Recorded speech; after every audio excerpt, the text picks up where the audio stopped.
Bonjour à toutes et à tous, je suis très heureux de vous retrouver pour cette quatrième micro-conférence portant sur les fondamentaux du management. Alors, au cours de cette conférence, j'aimerais aborder avec vous et faire le distinguo entre une vision mécanique de l'organisation du travail et une vision plutôt organique. Vous savez que depuis le début du XXe siècle, ce qui prédomine dans l'organisation du travail et donc dans l'organisation du management, c'est ce qu'on appelle la vision scientifique de l'organisation du travail. Un des théoriciens de cette vision scientifique, c'est Henri Fayol. Alors Henri Fayol a déterminé l'administration de l'entreprise avec 5 grands verbes d'action qui sont prévoir, organiser, commander, coordonner et contrôler. Vous voyez que ces 5 grands verbes d'action sont des verbes qui sont plutôt de l'ordre du communicatif, de la communication du descendant.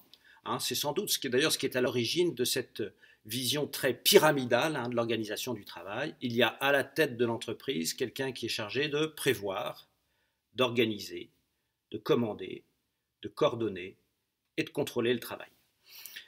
Cette vision, évidemment, il n'est pas question ici de la remettre complètement en cause. Elle a porté ses fruits, elle a montré d'une certaine manière une certaine forme d'efficacité, mais elle a amené en ce début du XXIe siècle à quelque chose de tout à fait particulier qui est le niveau de désengagement des collaborateurs dans l'entreprise. Et je pense qu'on est aujourd'hui à un virage fondamental. Il est temps de tourner une page et de sortir de cette vision purement scientifique du travail qui crée de l'organisation, pour revenir à une dimension beaucoup plus humaine qui va être une vision beaucoup plus organique. Finalement, l'entreprise, c'est avant tout la somme des personnes qui la composent.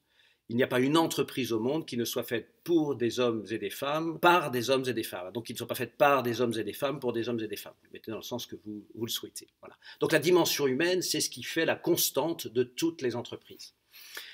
Voilà, donc je souhaite, moi, si vous êtes d'accord, travailler avec vous sur une opposition. On va opposer à ces grands verbes d'action descendants, directifs, mis en place par Fayol, à des verbes d'action qui sont beaucoup plus coopératifs. À prévoir, je souhaite opposer guider.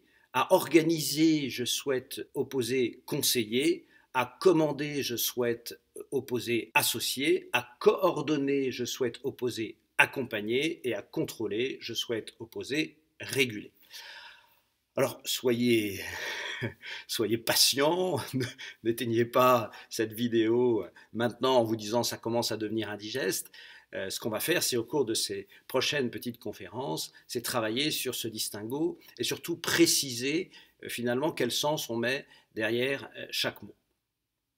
J'aimerais aborder ça de la manière suivante, si vous êtes d'accord, c'est parler de posture managériale plutôt que d'action managériale. Qu'est-ce qu'une posture ? Une posture, c'est une attitude, un état d'être qui donne à croire à quelqu'un, en fait, qui envoie un message aux gens qui vous regardent. Si vous avez une posture autoritaire, si vous montrez que vous êtes quelqu'un plutôt pas content et plutôt prêt à faire respecter la loi, eh bien, les gens en face de vous vont ressentir ça. Maintenant, si vous êtes plutôt dans une posture d'accueil, si vous avez plutôt la volonté de montrer aux gens que vous êtes prêt à discuter avec eux, eh bien, les gens décryptent ce message et du coup vont avoir une attitude en effet miroir qui va être adaptée ou en tout cas qui va essayer de s'adapter à cette réalité-là. Hormis évidemment certaines craintes qui vont être bloquantes. Revenons maintenant, si vous voulez bien, et ça sera le thème de cette micro-conférence, sur la première des postures, qui est la posture du guide, et que j'oppose à la posture de prévisionniste, de prévoir, de Henri Fayol. Qu'est-ce qu'un guide ? Un guide, c'est quelqu'un qui, selon moi, dans cette vision managériale, incarne le rêve commun. Incarne, c'est-à-dire que dans sa chair, il donne le signe qu'avec lui, le rêve commun, le projet commun que nous avons, va être possible.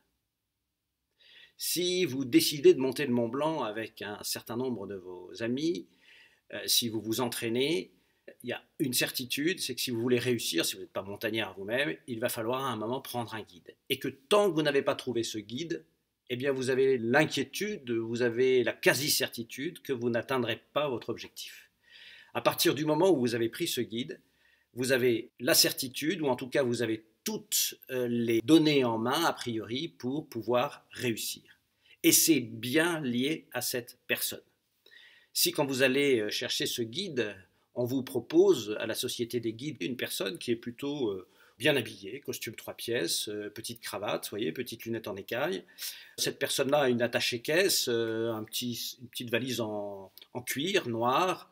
Elle n'est pas bronzée du tout, elle est toute pâle et elle est plutôt un peu étriquée avec des souliers vernis.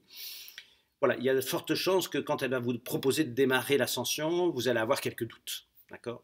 Si à contrario, le guide que vous rencontrez est une personne qui a le corps développé, athlétique, qui a des vêtements techniques, hein, vous le savez, parce que vous êtes allé regarder sur Internet pour voir quels étaient les derniers vêtements techniques pour réussir le Mont Blanc, bien sûr, et d'ailleurs vous avez probablement acheté les meilleurs.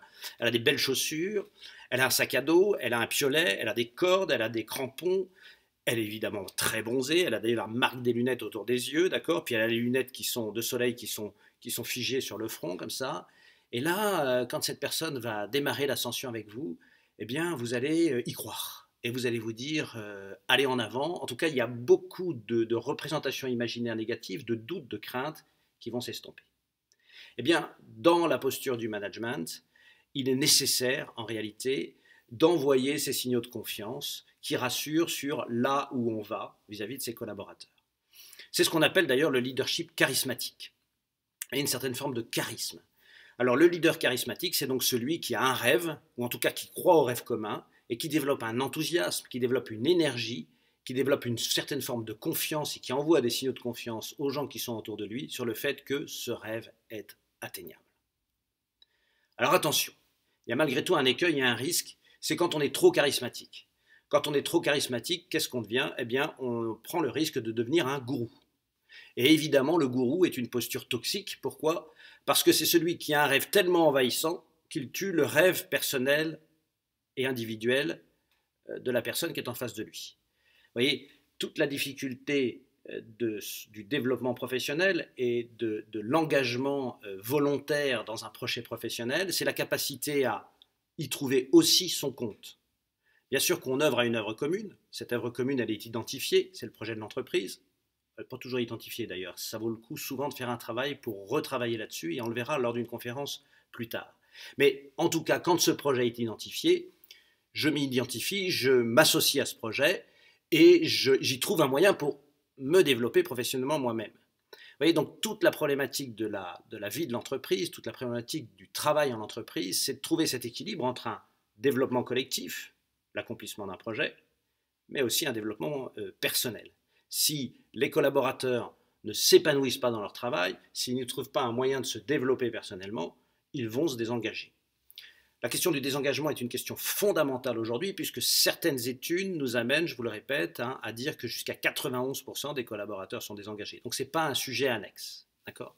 Voilà, donc cette posture de guide, c'est la personne qui n'est pas un gourou, c'est-à-dire qui n'a pas arraché le rêve des collaborateurs, leur rêve propre pour y mettre le sien, mais qui développe un rêve commun, qui incarne le rêve commun, qui fait que d'une manière naturelle, les collaborateurs vont avoir envie de se mettre en chemin avec lui.